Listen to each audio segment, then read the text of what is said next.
back on the estate tomorrow night when Karen finds out if Sharon's half-sister is also Barry's long-lost brother, and Harry comes face to face with the devastating loss of his hairline. That's The Estate tomorrow at 8:30. But before we go live to Eamon and the gang, there's just time to look forward to what's coming up later tonight on Channel 1. At 9:30, we have an in-depth documentary about the downfall of Jacob Hamilton Mann, which forced this year's early election. That's The Night Vision. At 9:30, poorly narrated by Patrick Bannon. At 10:30, Adrian Atkinson Blimey is here for a special episode of Incisors, where he sinks his teeth into the current cost of living crisis by interviewing a multimillionaire, a nurse, and a bin man to see who is suffering the worst. Here's a clue. It's not the millionaire. At 11:30, fasten your seatbelts as it's time for Wayne de Spirit Whistle to lead another terrifying exploration in Live and Spooky. And tonight, they'll be asking if the old brewery in Arsminster is haunted. Yeah, I realise that, Eric, but this isn't the news, is it? We're not reacting live to the politics here. This is a... All right, this one's going to be all politics. Family entertainment. Watching the politics is for lonely people who enjoy being perpetually disappointed. Personally, I'd rather take a cutthroat razor and cut the head off my... Yep, standing by. Good evening, I'm Eamon Titley. Behind me is a true TV legend, now running for Prime Minister, everyone's handiest man, Peter Clement. Now, Peter thinks he's been brought here tonight to film a special reunion episode of Just the Job, but as always, viewers, you know better. 10 seconds, places. It's time. Let's start the show. In 5, 4, 3...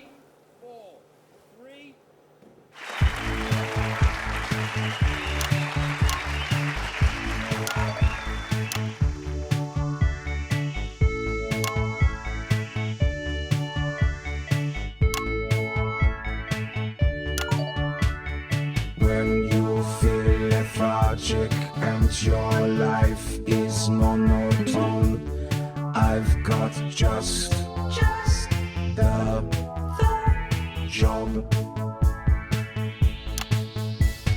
When the melody of life is nothing but a drone, I've got just the job.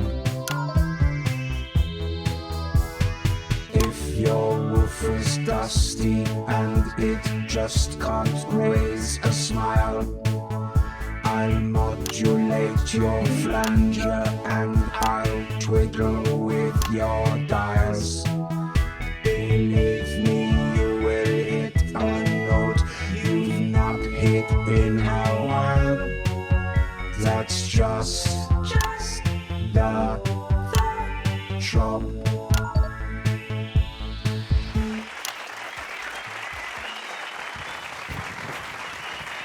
Thank you, girls. Cracking stuff. Good evening, friends. And yes, it's true, and I can hardly really believe it myself. We are back with a special one-off reunion episode of Just the Job. And just to be clear, it is the show that you remember. With me old sidekick, little Jimmy Chisel, some top tips on how to improve your DIY, and of course, some special... Dave, Secret Society and Cult, how can we indoctrinate you today? Interesting. Hi, Dave. I'm Eric, we've met. Don't worry about it, I'm very forgettable. Are you? Not fucking likely. So let's Okay, kick the show hang off on a with minute. slightly And stand by, Eamon. at the mighty Bevel, And because you go, will Eamon. be Hold amazed. right there, Second. For God's sake, no. Oh, it's you? Yeah, it certainly is me. You naughty little fucker. Sorry, Frank, did you know about this? Look at that, but you fucking did, didn't you? Fuckers, the lot of you. Peter, you thought you were here tonight to record a special reunion episode of Just the Job. I can't believe this. But tonight, Peter Clement, these are the bits of your life! Come on, let's get you back to the studio. You little fuckers, I'll have you. Emma, I can't bloody believe those bloody dancing knew about it all the way along. They knew. They're all part of this way, Peter. Mind your steps I there didn't now. bloody know. I can't believe it. Well, listen, I'm a huge fan of your show. I think it's incredible. I never believed that people didn't know. He's loving this, viewers. I didn't believe it. Right, I'm back. Colder than a nun stare. Cool, it's Keep the show on the tracks. Yeah, that's the thing. Once we're off the tracks, you can never get back on them. Or at least that's what Eamon says. Yeah, I think I've heard him say that. Possibly more than... Oops, there's Eamon. Gotta go. Have fun. Once you're off the tracks, you can never get back on. Yeah, I like that. That's profound, that. So, Eamon, how long have you been planning this? Eamon? How long have you been Eamon?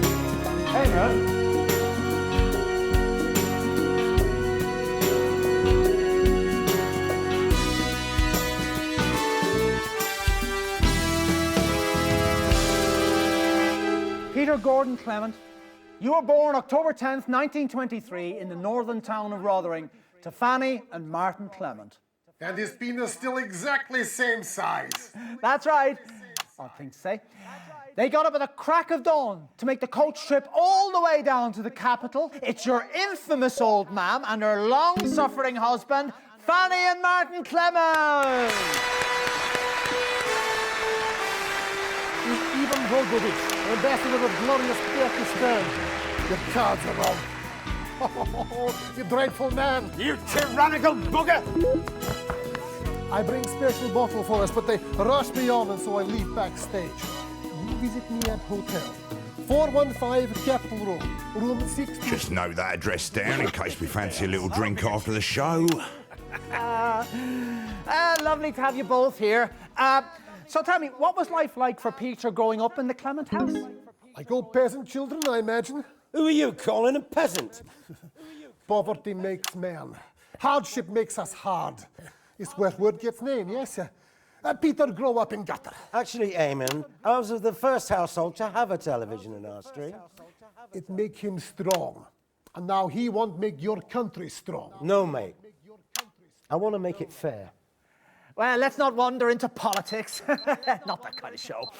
Ivan the Erkestanian ambassador, everyone, with the first of the bits of your life. Oh. You know, it don't matter if you make it fair or strong. You know, in 7 weeks' time, you'll be back at Grange, and I'll be waiting there to beat you at golf. The polls would say otherwise. This is why in Erkistan, we have all posters shot. You should try it. They're always wrong anyway. Turns out nobody missed them. Very popular policy.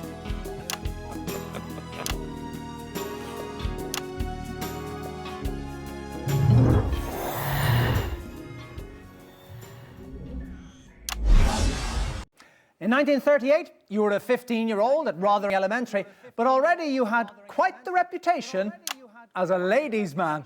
Who's this, Peter? Sorry we're late, love, but better late than up the duff, as they say at the docks. Well, it's me old man, Eamon. It's your childhood sweetheart, Chelsea Bond.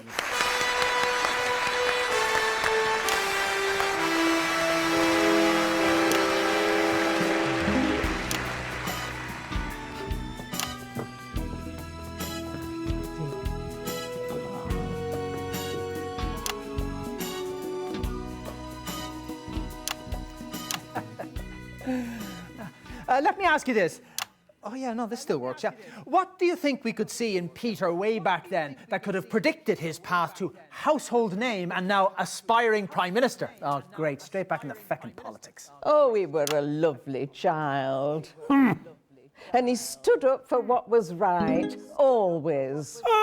He stood up to you, too, when you've been a great big bully. Boy needed toughening up. There's more to life than singing songs and making up little plays. He couldn't stand injustice, you see. It was like a red nonce in a playgroup to him.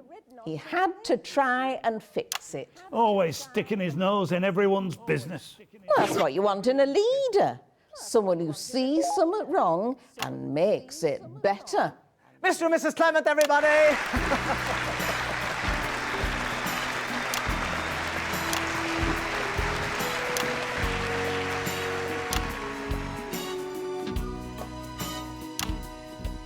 Well, just before we bring our next guest on, we've got a classic clip from Just the Job. It's over on that monitor there, Peter, if you'd like to take a look. And that's about 2 minutes. I'm going to take a closer look. I can't see that without my glasses. Testing on each week to play. It was an idea that Peter and Jimmy came up with at the pub one night. Oh, drink again.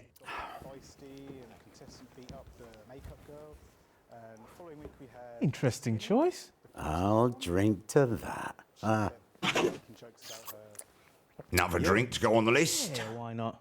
Got to keep the old grey matter lubricated after all. Can we reset, please?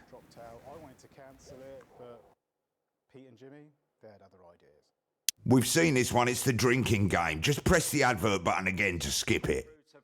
Inadvisable, reckless, and I'll drink to that. It's all gone a bit political, don't you think? Well, the bloke's run for Prime Minister. How do you think it was going to go? It would help if we could stick to the script. Well, Eamon, you are managing. 10 seconds, everybody. No, we're not incisors, are we? OK, we're going in 5, 4, 3. What fantastic memories there from one of the nation's most beloved TV shows. Now, Just the Job had 2 successful runs, of course, from 58 to 64, and again from 1972 to 1976. And across many, many of those shows, there was always one man by your side. I may be many reprehensible things, Eamon, but I am certainly not anything as dreadful as a man. Oh, Christ, what's that? Hammond? You called me Earl, you useless shower of soon-to-be unemployed delinquents. I will be calling Bozeman immediately after this debacle, don't you worry. Eric, have a full production team is sent to my dressing room.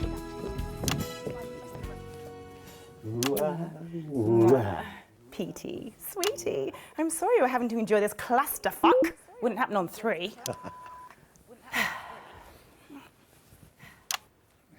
Eamon, do you have a question you want me to ignore? Well, you're certainly in a position to give us a unique insight on this bit of Peter's life. What are the differences, would you say, between the on-screen and off-screen versions of Peter Clement?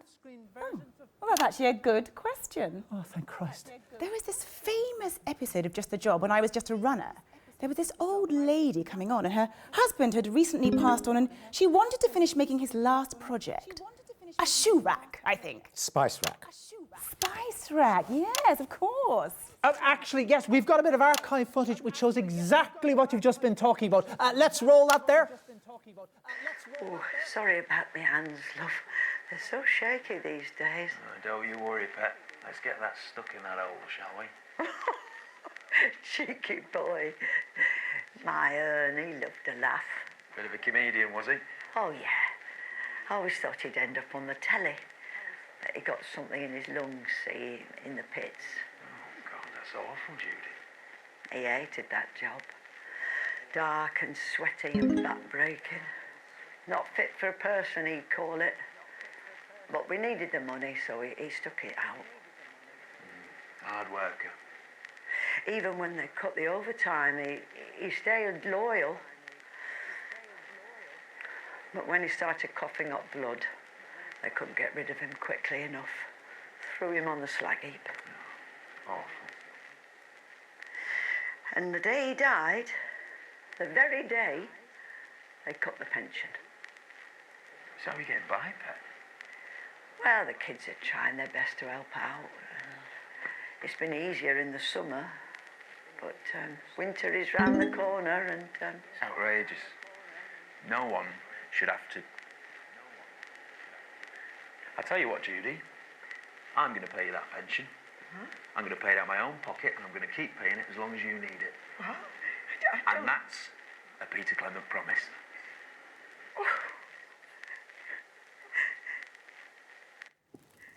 Touching stuff. How long were you paying her, Peter? Oh, bugger, I don't remember, a few years. So generous. No, not really, Eamon. Barely a fraction of what I was getting paid to fart ass about on TV. I'm not joking, Eamon. Now it's changed for people like her. But you and me, we're drinking at the Frampton. How's that just, mate? Well, I could certainly afford to pay a little bit more. Then I've got more than I know what to do with. What about you, Eamon? Where's your cash? I have a lot of children. Dorothy Hammerman, ladies and gentlemen.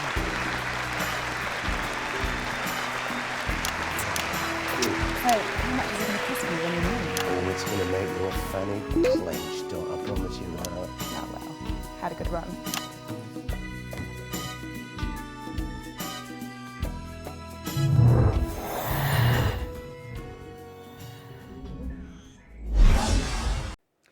In 1941, long before Just the Job ever aired, you, like so many men of your generation, were conscripted into the army to go to the continent to fight. And it was on those very battlefields that the strangest of friendships was born. Oh, Peter, what have we let ourselves in for? Oh, actually, that doesn't work. It's your friend of over 40 years, the current Erkistanian...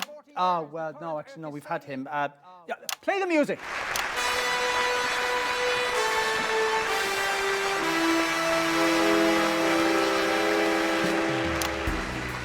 No, still not true. I'm Julia Salisbury. I'm running for Prime Minister. That explains it. Yeah, I've no interest in politics. Over there.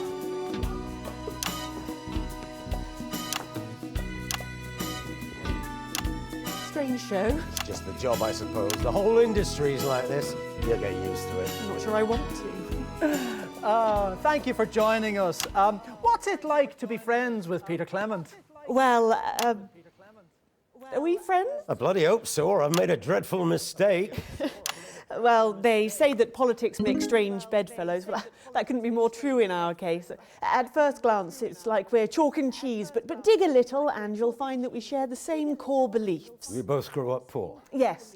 I only went to Poshborough because of the grant programme. Now abolished by Hamilton Man. Yes, another rung of the ladder smashed out. When I saw the lives and experiences of the privately educated, trust fund children who make up more than 90% of Poshborough's intake to this day, well, it really opened my eyes to what inequality really means. This is something that Julia and I hold very dear. You see, there is enough cake for everyone, but these posh twats are hoarding more than they can ever eat. Just watch your language, Peter. The viewers will be phoning in complaints. They've been bleeping me for years. Can't see it stopping anytime soon. Julia something or other, everybody!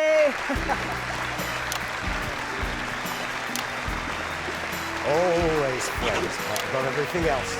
Or we're doomed. To being acquaintances. Worse, colleagues. Well, it wasn't only Just the Job that brought you into the nation's hearts. Starting in 1977 and running every weeknight for almost 6 years, you brought that inimitable Peter Clement style to your eponymously named late-night chat show, Petey. Let's take a look at a clip now. I was a runner on PT. And a couple of minutes back. Same as before, Eric. Yeah, that's correct. It's all gone a bit news, hasn't it?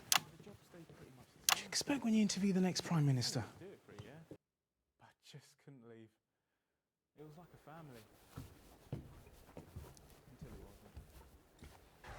Well, ladies and gentlemen, I'm sure regular viewers will have noticed there's been something a little different about tonight's show. Normally on this show... Everything okay? Do you think I did the right thing, Eric? Shutting it all down for a career in politics. Of course you did, mate. If you win. Reset, everybody. Written by your own hard times. I've done a few things over the years where I can to help folks out. I've opened my checkbook from time to time, certainly, and I've tried to open my heart. But the thing is, ladies and gents, it's not enough, and it never will be. Not sat here doing this. You might remember a few months ago when I had an impressive barrister here called Julia Salisbury. We talked about standing up to society's bullies. She inspired me, actually, and we stayed in touch. And we've talked a lot. And we've concluded that there is only one way to help the sheer number of people we both aspire to. So, the programme you've just watched was the last ever episode of Petey. I'm sorry. That must be a shock. We've known it here for a few weeks now, but we didn't want a fuss or a star-studded final special episode. Just ordinary people. The people who need to advance. You'll be hearing that word a lot over the coming year. And you'll be seeing me out and about, and I hope you'll all come and say hello and tell me what I can do for you. Because over the last almost 7 years, You've all done so very much for me. Dottie, get up here before I start welling up. This is Dorothy Hammerman, a woman who, despite never appearing on this show until now, has somehow managed to become a household name. Sweetie, I'd never do anything as desperate as booking myself onto your show. It's not my show, it's yours. Well, it's got your name on it. It's ours. Okay, it's ours. Dorothy's off to take all the lessons that she's learnt here to shake up one of our rivals who I am not going to give a free advert to. Well, I will. It's 3. As channel controller, Dorothy will be the most powerful woman in television. It'll still be a damn sight easier than putting up with your nonsense. Dorothy Hammerman, everybody.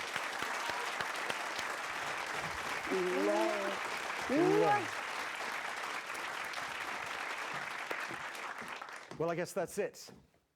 Over the last few years, I've poured my heart and my soul into this thing. Really, I have. And I've worked to the point of collapse on far, far too many occasions. I've tried to be honest about everything as I see it. Maybe you've learned something. Maybe you've felt something. Maybe you've laughed along the way, or maybe... You okay? Why wouldn't I be okay? Ah, good, good. Would I not be okay because thus far we've had every single guest out in the wrong order? Right, so you're not okay? Let's see how this next piece goes, shall we? Well, at least you'll make the papers. What's that now? The papers. This political stuff, this is front page news, Eamon. Front pages? Yeah, and probably pages 2 to 7. This is big, Eamon. You think? You really should read the papers. 10 seconds, everybody. What's the point? Can't do anything about any of it anyway. Okay, we are going in 5, 4, 3.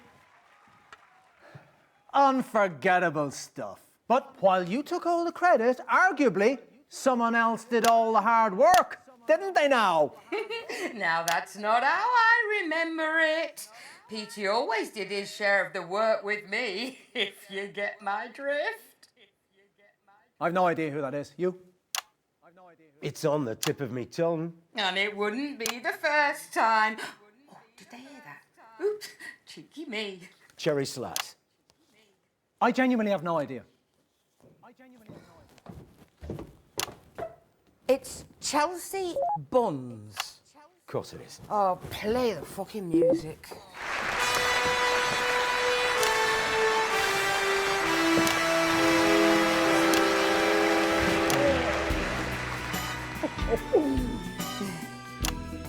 Right, there we go. Take a seat. Petey ran for nearly 6 years. Tell me, what was your favourite moment from all those shows? From his late night chat shows. Yep, that's the question. I never watched them, love. It ran every weeknight for nearly 6 years. Even so. Well, this is awkward. Oh, it's not you, Peter, love. I'm sorry, it's not. It's just that, well, everything is so fucking expensive these days. I mean, look at the price of the lecky. Price of everything, really. You know, they want to put me on one of those prepay meter thingies, you know, stop me falling behind again. See, the way I see it, though, is, well, it's about choices. Do I watch telly for an hour, watch your show, or, I don't know, do I have 3 boils of the kettle? That kind of thing. And you know what really gets my goat? It's that each year, everything just costs more and, well, they last less time. And I'm not rich. I never married. I don't own my own home. I got no savings. Lord knows what'll happen when my back finally gives way and I can no work anymore. Do you remember when we were kids, love? If you had a job, you could get by. But nowadays, even if you have got a job, you You can barely keep your head above water. Let me help you, Chels. Come on, Petey. You barely remember my name. That's what they'll put on me gravestone, you know. Chelsea Wednesday. Disposable woman. Oh, but I do remember you. Some persons hold that there is a wisdom of the head. And a wisdom of the heart. I remember. Let me help you, Chelsea. I've got money. No, Petey. Thank you, love, but it wouldn't be right. Besides, I weren't asking for help. I was just explaining why I didn't watch your show, love. Hey, I bet it were great, though. 'Cause you always were. Chelsea Wednesday, everybody.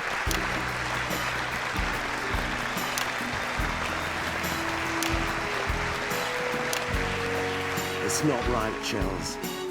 None of it. You do me proud, right? Or else I will go to those tabloids myself and I will tell them what we did the second time you took me under that stage.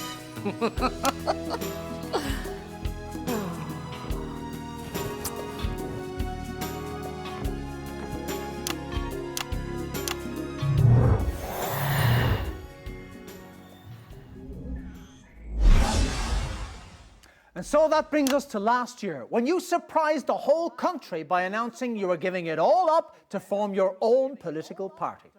And so, because the final bits of your life is always about the future... Tune me up! Co-leader of... No, wait. Who's left? Oh, yeah, it's got to be little Jimmy Chisel. Should have been on second. Sorry about that. I could have been in the pub by now. And that's for you. Okay, excuse me there. Let's all just take a seat now. Take a seat. There we go. Well, let me ask you this.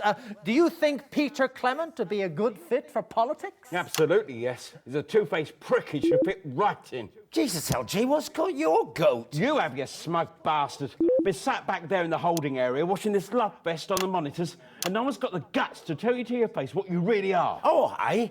And what's that, Jim? You're a bully, Pete. They were pranks. Not to me. Not to me, they weren't. Well, why didn't you say something? I needed the money, pal.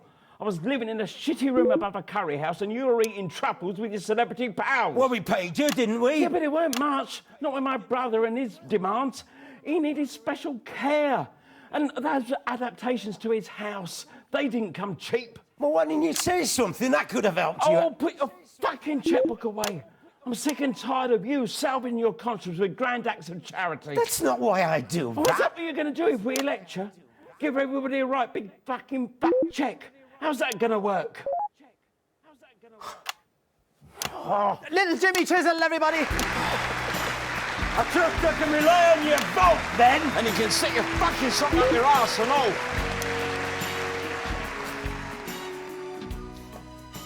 Fantastic. Well, we've got a bit of a surprise coming up for you next, but before we do that, let's take a look at the current Peter Clement. Let's take a look at those debates from a few weeks ago. We're going to invest record sums in health, education, and welfare. Of course, it may mean that we have to ask everybody across the country to dig into their pockets a little just to help us out. Ridiculous. Mr. Clement, please control yourself. Mr. Hamilton, man. This is a country that celebrates success, where if you work hard and apply yourself, you too can reap the benefits of your labours. And let's not forget, the rich pay more money in tax than any other section of society. Well, if they want to pay less tax, they could choose to have less money. Hard work. Don't talk to me about hard work, Mr. Hamilton, man, with your soft hands and your silver tongue. You've never worked a day in your life. I was Prime Minister for the last 3 years. Not because you needed the salary, because you wanted to make the policies that ensured that your real wealth was protected, because that is what you lot do. You pretend you've earned it, but nearly all of you haven't. It was just there, all along. Your money makes you money while you play the great orator. You have built nothing. I built a strong economy with significant foreign investment. For who? Where is this growth that you keep banging on about? All I can see is the rich getting richer and the poor getting poorer. Well, enough is enough. You got too greedy, pal. And now you're going to lose it a lot. Of course, our party understands that we must raise tax gradually, or we risk an exodus of all of the wealth creators. Let them try. Sorry, I didn't catch that. I said let them fucking try. Well, in just 5 short weeks, we'll find out if those words hold true. But tonight, Peter Clement, these are the bits of your life. Take it away, boys! When you're feeling destitute and just can't face the week, I've got just a job. When you read the papers and it all seems pretty bleak, I've got just a job. Missus, when your walls are damp, We always use protection. he'll bring a load of scaffold up And build a huge erection. He'll get a damn good polling when he'll win the next election. 'Cause I just a job. And we're out. Well, I don't know what the hell that was supposed to be. That was you being asked for an interview for the Nightly News next week. What now? They called you in the song. You're going to be interviewed by Jeremy Donaldson. Oh, God, no. I hate that strange little man.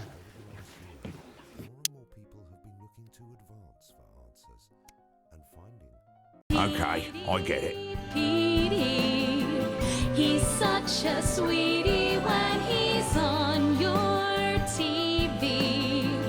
It's such a treat with all the warmth he brings. Conquers and kings, talking with him.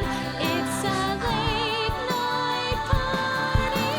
Petey, Petey.